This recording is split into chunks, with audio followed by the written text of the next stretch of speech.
বাংলাদেশের হাইকোর্ট মেজরিটির জাজমেন্টের ভিত্তিতে এই নিবন্ধনটি বাতিল করেন। এর বিরুদ্ধে আমরা আপিল করেছিলাম। আপিল মামলার শুনানি আজকে শেষ হয়েছে। শুনানি অন্তে আগামী 1 জুন 2025-এ এই মামলার রায়ের জন্য দিন নির্ধারণ করা হয়েছে। আজকে আদালতে মূলত আমরা বলেছি যে জামায়াতের রেজিস্ট্রেশন প্রক্রিয়াটা বাতিল করার মাধ্যমে এবং কেয়ারটেকার গভর্নমেন্ট সিস্টেম বাতিল করার মাধ্যমে পলিটিসাইজেশন অফ জুডিশিয়ারি করা হয়েছে, অর্থাৎ বিচার বিভাগকে রাজনীতিকীকরণ করা হয়েছে।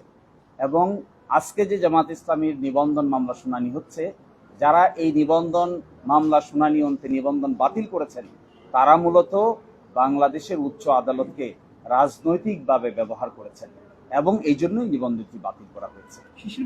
আমাদের এই আর্গুমেন্ট আদালত অত্যন্ত মনোযোগ দিয়ে শুনেছেন।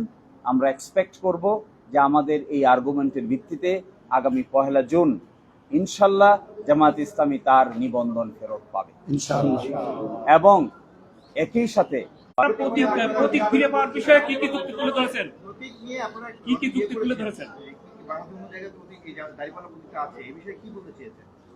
দেখুন, যে প্রতীক নিয়ে বাংলাদেশের সুপ্রিম কোর্টের ফুল কোর্ট সভায় একটা 12/12/2016 তারিখে একটা রেজলিউশন আছে।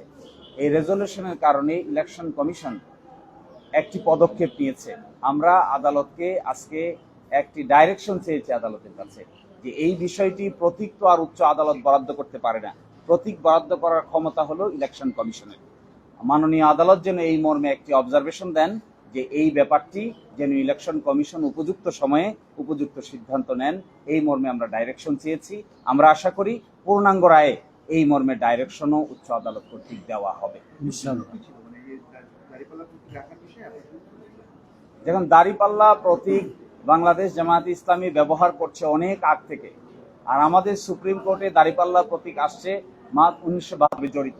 মানুষ শুধু রাজনৈতিক দল দেখে না, সাথে সাথে রাজনৈতিক সিম্বলটাও দেখে, প্রতীকটাও দেখে।